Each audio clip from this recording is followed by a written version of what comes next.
IT job కోసం చూస్తున్నారా? ఐటీలో కెరియర్ బిల్డ్ చూసుకోవాలనుకుంటున్నారా? అయితే సమాధానం కోడింగ్ ట్యూటర్. 2 ఊర్ల పొలిమేరలో ఉన్న ఈ మల్లికార్జున స్వామి వారి దేవాలయం జీర్ణదశలో ఉందన్న విషయం మీ అందరికీ తెలుసు. ఇన్నాళ్ళు మీ ఊరు వాళ్ళు పట్టించుకుంటారని మా ఊరి వాళ్ళు, మా ఊరి వాళ్ళు పట్టించుకుంటారని మీ ఊరి వాళ్ళు దీన్ని ఇలా వదిలేశారు.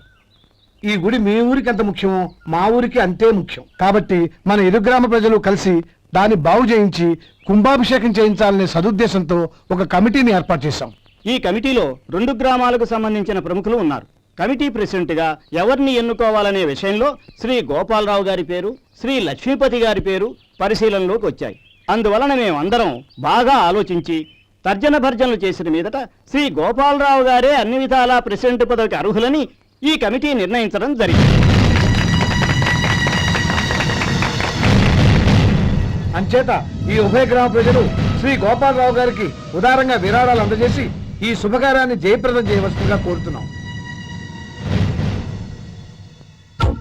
ఏంటి ఇంకా రాలేదా? ఏంటయ్యా టైం 10 అవుతోంది. బోర్డు మీద 10 గంటలను రాసింది. మీ డాక్టర్ ఇంకా రాలేదు. అసలు మీ డాక్టర్ కి టైం సెన్స్, పంక్చువాలిటీ ఏమైనా ఉన్నాయా? ఇంతకీ మీరెవరండి? నేను డాక్టర్ అమ్మని. ఓహో, మీరు డాక్టరేనా? డాక్టర్ అంటే డాక్టర్ని కాదయ్యా, డాక్టర్ని చేసుకోబోయేదానని అర్థం. అవును, నువ్వెవరు? నేను ఇక్కడ టోకెన్ ఇస్తూ ఉంటానులేండి. తప్పుకోవయ్యా. అవును, మీ డాక్టర్ కి ఎవరో అన్నయ్య ఉన్నాడంట కదా, ఎలాంటోడు? ఎలాంటోడంటే అదేనయ్యా, చాలా కోపిస్తుంది విన్నాను. ఎందుకని అడుగుతున్నారు? ఎందుకంటావేంటయ్యా? ఆ అన్నయ్య మాట వినగానే మీ డాక్టర్ గడగడా ఉనికిపోతాడు. అసలు డాక్టర్ చదివే తమ్ముణ్ణి అలా భయపెట్టచ్చా? తప్పు కదా? తప్పేనండి. కాని కాని నాకు మీ డాక్టర్కి పెళ్ళవని ఆ అన్నయ్య సంగతి అప్పుడు చెప్తాను. ఏం చేస్తారండి? ఏం చేస్తానా, సంవత్సరం తిరగకుండానే కవల పిల్లల్ని కని వాళ్ళ అన్నయ్య చేతిలో పెడతాను. వాళ్ళకి 5 సంవత్సరాలు వచ్చేసరికి ఆయన్ని బాగా మొట్టికెళ్ళేస్తారు. అలా నా కసి తీర్చుకుంటాను.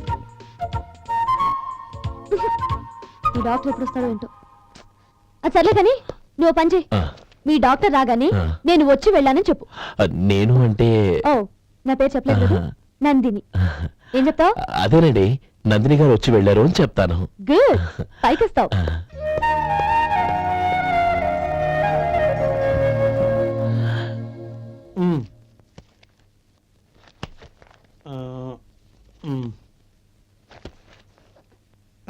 దీంతో మొత్తం 4,98,200 అయ్యాయి. పోతే నువ్వు ఇచ్చినంత ఇవ్వలేకపోయినా ఈ దైవకార్యానికి నా వంతు చందా 1800. దీంతో మొత్తం 5 లక్షలు పూర్తి. సరేరా, నేను ఈ డబ్బు తీసుకుని పట్నం వెళ్ళి బ్యాంక్ లో వేసి వస్తాను. అలాగే, నేను నీతో వద్దాం అనుకున్నాను రా, అనుకోకుండా సాయంత్రం ఇన్స్పెక్షన్ వచ్చింది. పర్వాలేదులే, వెళ్ళొస్తాను.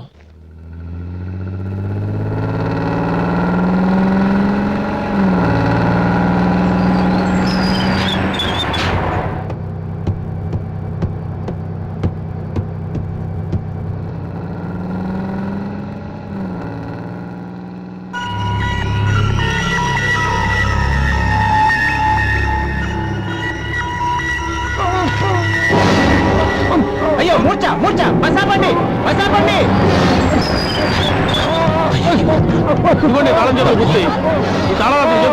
వీటి వల్ల ప్రయోజనం లేదు. 4 ఖర్చుకోకుండా పళ్ళ మధ్య పెట్టడానికి గట్టిగా అది ఉంటాయి. పట్టి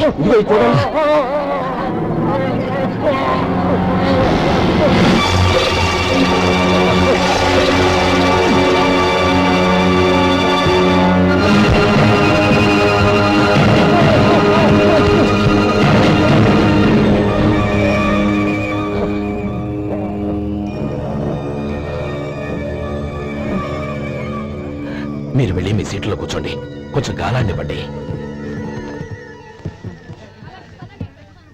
ఇప్పుడు ఎలా ఉంది బాబు?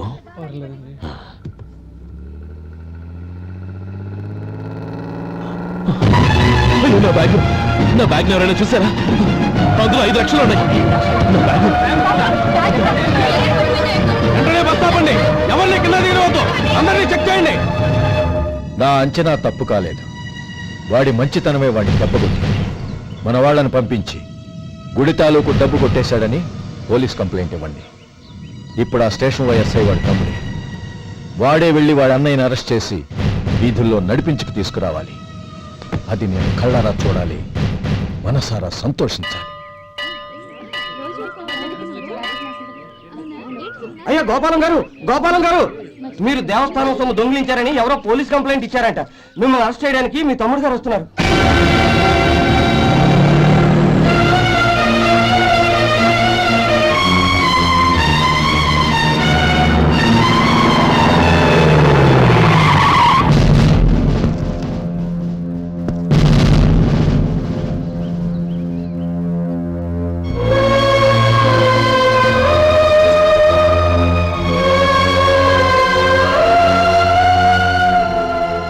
చూడు గోపి, ఎప్పుడు నువ్వు ఉద్యోగంలో చేరావో అప్పుడే తన పరానే తేడా మర్చిపోవాలి.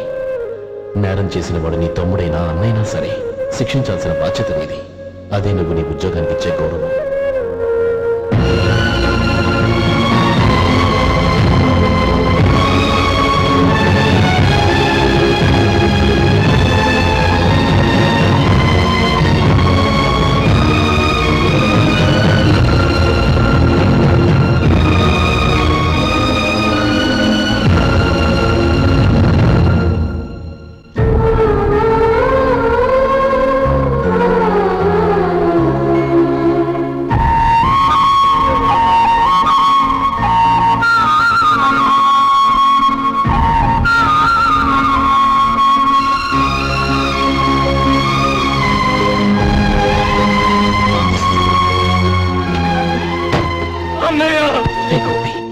ఏమిట్రా ఇది?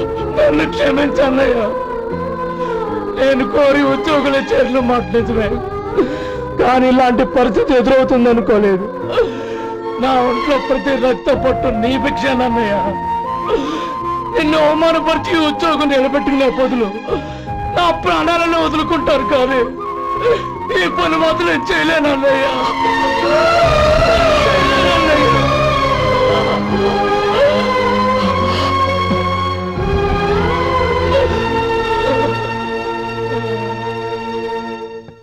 ఏరా, ఇన్నేళ్లు కష్టపడి సంపాదించిన ఉద్యోగానికి రాజీనామా చేస్తావా?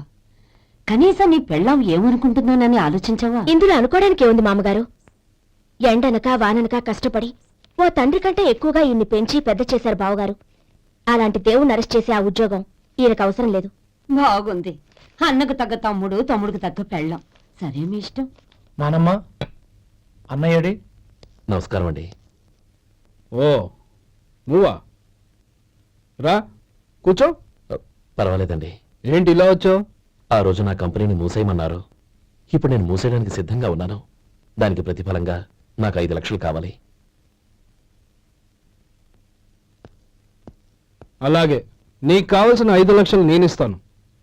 చాలా థ్యాంక్స్ అండి. కానీ మీరు మీ కంపెనీని మూసేయక్కర్లేదు. సార్, అవును మిస్టర్ మధు, మీ అన్నగారికి జరిగిన అన్యాయం గురించి తెలుసుకున్నాను. మీ కుటుంబం గురించి కూడా విన్నాను. సహజంగా అందరూ ఐకమత్యానికి ఉదాహరణ రామలక్ష్మణులు అంటారు.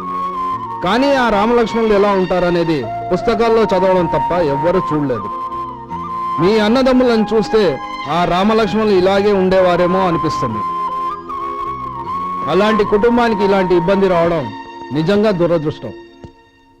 రామునికి హనుమంతుల్లా కాకపోయినా ఏదో ఉడతాభక్తిగా నా వల్ల వీలైన సహాయం ఈ 5 లక్షలు తీసుకో.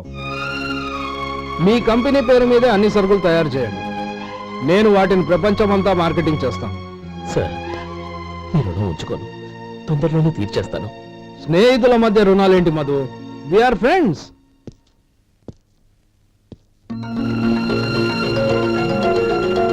ఏంటో అక్కడ ఆగిపోయావు? రా. నువ్వు మీ అన్నయ్యని అరెస్ట్ చేయడానికి అట్టెళ్ళావు, ఆయన లొంగిపోవడానికి ఇటు వచ్చారు. అవును, యూనిఫామ్ చేత్తో పట్టుకొచ్చావేంటి? సార్, నేను రే, ఈ మాత్రం దానికే బెదిరిపోయి ఉద్యోగం వదులుకుంటావా? నువ్వు ఇలాంటివి ఎన్నో సమర్థవంతంగా ఎదుర్కోవాలి. నిన్ను నేను ఎస్పీగా చూడాలి. అది కాదన్న. ఇంకేం మాట్లాడకు.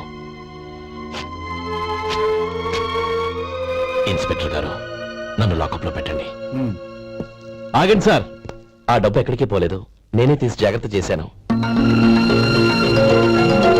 ఈ విషయం అన్నయ్యకి తెలియక బ్యాగులో డబ్బు కనబడకపోవడంతో అది పోయిందనుకున్నాడు. నేను పట్నం నుంచి వచ్చేసరికి జరిగిన గొడవంతా తెలిసింది. రే మధు, జరిగిన దానికి నన్ను క్షమించనయ్యా. ఇంటికి వెళ్ళాక అన్ని వివరంగా చెప్తాను. సార్, ఇదిగోండి 5 లక్షలు. ఇది కమిటీ వాళ్ళకి అప్పగించి ఈ కేసు కొట్టేయండి సార్. భలే వాడివయ్యా, తీసినప్పుడు ఒక మాట ఆయనతో చెప్పుండొచ్చుగా. అనవసరంగా పెద్ద స్టేషన్ వరకు రప్పించావు. Sorry sir. అన్నయ్య మీరు ఇంటికి వెళ్ళండి, నేను లెక్కప్ప చెప్పేసి వస్తానండి. అలాగే. ఎలా దెబ్బ కొట్టాలన్నా కుదరటం లేదు. అయినా వీళ్ళకి ఉన్న పళ్ళంగా 5 లక్షలు ఎలా వచ్చాయి? అదే బావా, నాకు అర్థం కావటం లేదు. నీకు అర్థమైతే ఆశ్చర్యపడాలి కానీ అర్థం కాకపోతే ఆశ్చర్యం ఏముంది? Useless fellow.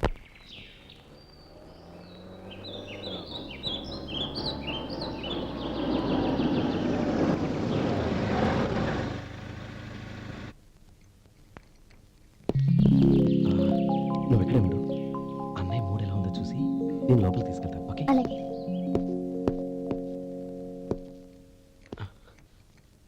అన్నయ్య. ఏంట్రా? నేను చాలా రోజుల నుంచి నీకు విషయం చెప్తున్నాను, గుర్తుందా? ఏ విషయం? అదే అన్నయ్య, నేను ఓ అమ్మాయిని లవ్.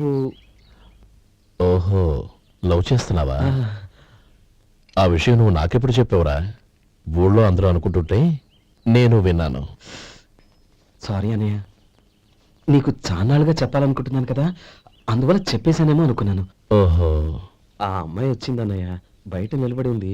బయట నిలబెట్టడం ఏమిట్రా, లోపలికి తీసుకురా. అలాగే అన్నయ్య. ఏయ్, అన్నయ్య మంచి మూడ్లో ఉన్నాడు, రా. కమ్.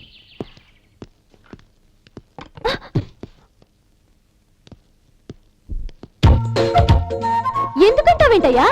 ఆ అన్నయ్య మాట వినగానే మీ డాక్టర్ గడగడ వణికిపోతాడు. అసలు డాక్టర్ చదివే తమ్ముడిని అలా భయపెట్టచ్చా? తప్పు కదా? తప్పేనండి. ఆ, నమస్కారం. అదేంట్రా, మనిషో పక్కనుంటే నమస్కారం ఇంకో పక్కన ఉంది? అది మర్యాదనయ్యా, మర్యాద. ఆహా, అవును, నీ పేరేంటమ్మా? నందిని. ఆ? నందిని. నందిని అన్నయ్య. ఏ, ఆ ముక్క తను చెప్పలేదా? పెద్దలంటే మహాగౌరవం అన్నయ్య. మేమిద్దరు ఇంత క్లోజ్ ఫ్రెండ్స్ కదా, ఆయన నాతో కూడా ఎక్కువ మాట్లాడదు ఓహో, కదా. నాకు మీ డాక్టర్కి పెళ్ళవని, అప్పుడు అన్నయ్య సంగతి చెప్తాను. ఏం చేస్తానండి? ఏం చేస్తానా? సంవత్సరం తిరగకుండానే కవల పిల్లల్ని కని వాళ్ళ అన్నయ్య చేతిలో పెడతాను. వాళ్ళకి 5 సంవత్సరాలు వచ్చేసరికి ఆయన్ని బాగా ముట్టిగలేస్తారు. అవును, అమ్మాయి మోహం చూడకుండా నిర్ణయం తీసుకోనరా? తలెత్తు. ఏం చెప్తా? అదేనండి, నందిని గారు వచ్చి వెళ్ళారని చెప్తాను. గుడ్, పైకొస్తావు. ఏమి మీ అన్నయ్య? అవునే. నందిని, ఏమైంది? ఎందుకు ఏడుస్తున్నావ్? ఈయన మీ అన్నయ్యని తెలియక తెలియక హాస్పిటల్ దగ్గర మర్యాద లేకుండా దురుసుగా మాట్లాడాను. ఆయన ఈ పెళ్లి తప్పుకోరు. ఊరుకో, అలాంటి చిన్న చిన్న విషయాల్ని మా అన్నయ్య పట్టించుకోడు. అయినా నేను కన్విన్స్ చేస్తాను కదా. ఆయనకంత అవమానం జరిగాక ఎందుకు కన్విన్స్ అవుతారు? అవ్వరు. చూడు, నువ్వు వేరే పెళ్లి చేసుకొని నీకు పుట్టబోయే బిడ్డకు నా పేరు పెట్టుకో. నేనే నుయ్యగుయ్య చూసుకుంటాను.